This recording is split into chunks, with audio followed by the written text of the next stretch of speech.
There is a strange detail in episode 8 that could end up being much more important than the safeguard pipe itself: the elevator. At first, the elevator feels like a completely separate mystery. Paul, Knox, and Hank discover the hidden lift connected to Harwood's operation beneath the mines, and the episode deliberately leaves a lot of questions about where those underground passages actually lead. But season 3 has also given us another piece of information that makes the elevator much more interesting. The silo's control system appears to have limits, and those limits may be physical. Bernard's explanation of the silo network gives us the clearest picture yet of how this entire system is arranged. The silos aren't isolated bunkers scattered randomly underground. They're organized into groups, with the central silo controlling the others through a network. That means the walls separating the silos are part of a larger system. The people living inside each silo are supposed to believe their world ends at that wall. The biggest clue may actually come from Silo 17. Juliet already crossed the distance between silos once. That journey showed that the outside space between them is survivable under the right conditions, but it also showed how vulnerable anyone making that trip is. The underground route would solve part of that problem. It could provide a controlled path between locations without requiring everyone to walk across exposed ground. And that creates an obvious possibility for the remaining episodes: rescuing the people in Silo 17. We know Juliet cares about the children there. We know Lukas and Kennedy were sent to help them. We also know the system considers contact between silos dangerous enough to trigger extreme measures. If Juliet discovers a route that lets her move between silos without using the normal paths, she could potentially return to Silo 17 with supplies, equipment, or more people. More importantly, she could bring people out. That would be a direct challenge to the entire purpose of the silo system. The silos were designed around separation. Every silo is supposed to believe that its population has to survive alone. The moment people start moving between them, that philosophy begins to fall apart. And there is an even bigger possibility. What happens if the rebels discover that the silos can communicate through these underground routes? The radio already changed the situation. Walkie-talkies and radio signals allowed characters separated by enormous physical distances to exchange information. But communication is still limited. Physical access is different. If people can physically move between silos, they can exchange things the algorithm can't easily erase: tools, supplies, knowledge, people. That last one is the most dangerous, because the system depends on every silo remaining a closed population. The moment one silo learns that another silo survived, curiosity follows, then questions, then contact, and eventually cooperation. This could also explain why the hidden tunnels are being introduced now. Season 3 has spent a lot of time expanding the world horizontally. Earlier seasons made the silo feel like one enormous vertical structure. Season 3 has started revealing the network beyond it. Silo 17, the other silos. Silo 1, the groups of silos, the underground infrastructure, the outside world. Every new revelation makes the original silo feel smaller, and the elevator fits perfectly into that expansion. There is another theory worth considering, though. Maybe the elevator isn't a shortcut between silos at all. Maybe it leads somewhere much more important. Silo 1. If the silos are organized into groups around central control, there has to be infrastructure connecting those systems somehow. Bernard's explanation of the network raises an obvious question. How does information move between the silos? How does Silo 1 monitor them? How does the safeguard system operate across such a huge underground network? And how are these places maintained for generations? Radio communication can explain some of it, but physical infrastructure would explain much more. If the elevator system predates the current power structure, Juliet could accidentally discover a piece of the original silo architecture that the people in charge have forgotten about. That would be very on brand for this show.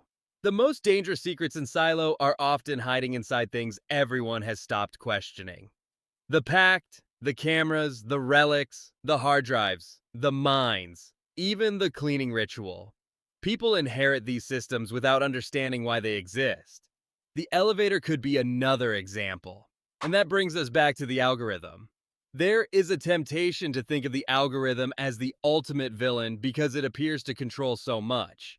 But the more we learn, The more interesting the question becomes, what exactly does it control?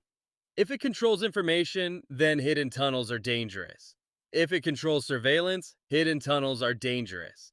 If it controls movement, hidden tunnels are dangerous. If it controls the safeguard response, then the ability to travel without triggering that response could be catastrophic for the system. Because Juliet's greatest weapon has never really been brute force. It's been discovering that a rule had an exception. She discovered that the outside wasn't exactly what she had been told. She discovered another silo. She discovered that the suit could be manipulated. She discovered that the silo's layout contained information the authorities were hiding. Every time she finds one of those exceptions, the world gets larger. The elevator could be the next one. And there is one detail from episode 8 that makes this even more interesting. The characters are already dealing with a system that can respond to unauthorized movement between silos, yet Lukas and Kennedy's situation doesn't seem to fit neatly into what we expected from the safeguard rules. That leaves a major unanswered question. How much does the controlling system actually know? If it knows everything, their survival requires an explanation. If it doesn't, then the system has blind spots. And if it has blind spots, Juliet has something she hasn't had before, a place to operate. That could become the real purpose of the elevator.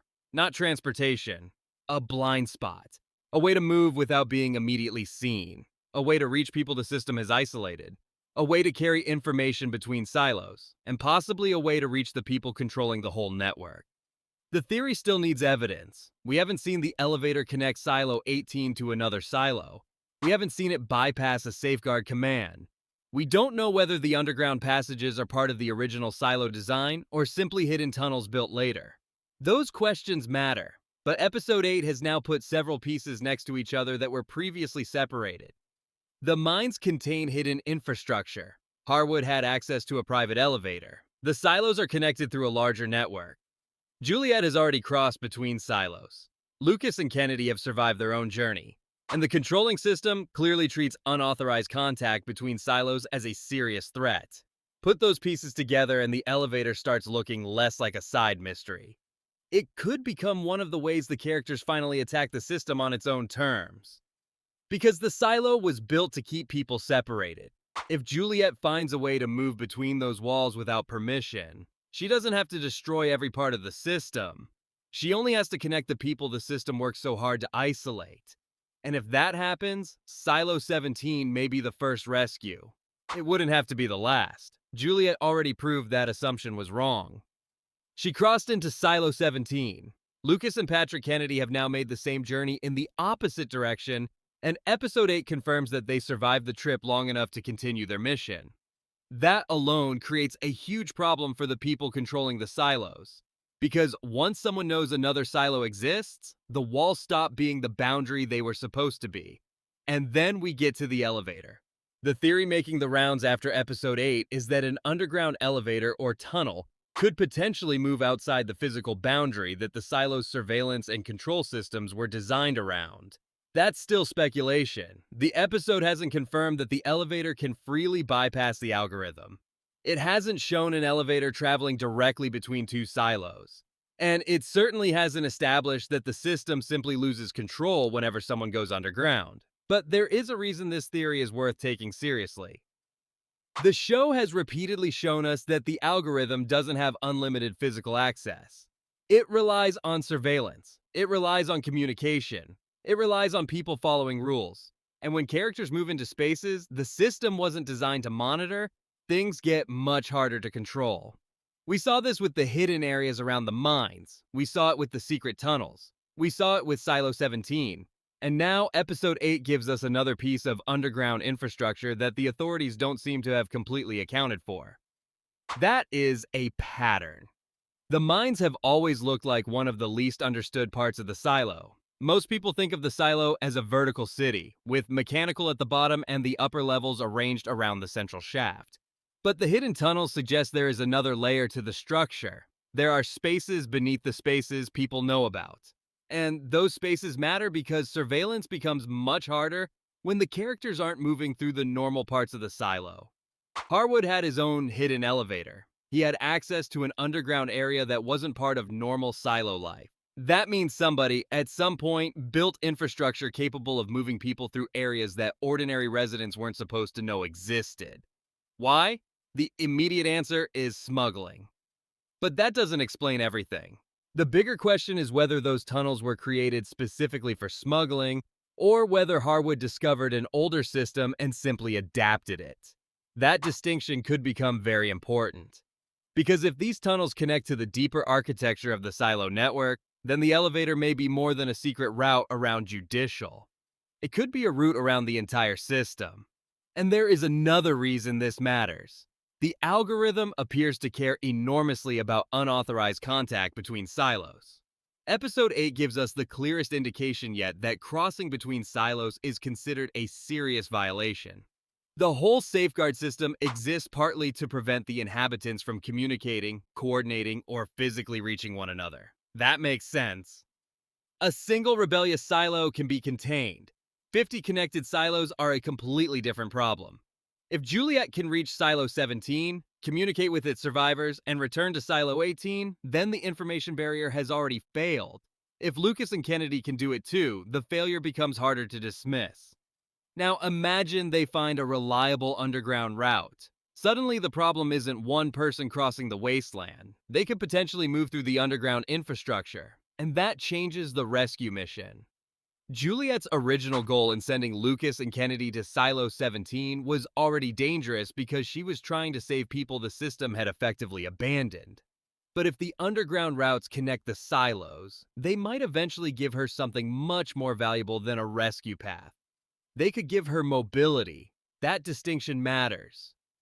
The algorithm's greatest advantage is controlling where people can go. It controls movement through checkpoints. It controls information through surveillance. It controls contact through the threat of safeguard. Take away movement, and rebellion becomes isolated. Give the rebels a way to move unseen, and the entire balance changes. This is why the elevator theory connects so neatly with the events of Episode 8. The episode isn't simply showing us another secret location. It's showing us that the silo contains infrastructure that exists outside the normal social structure.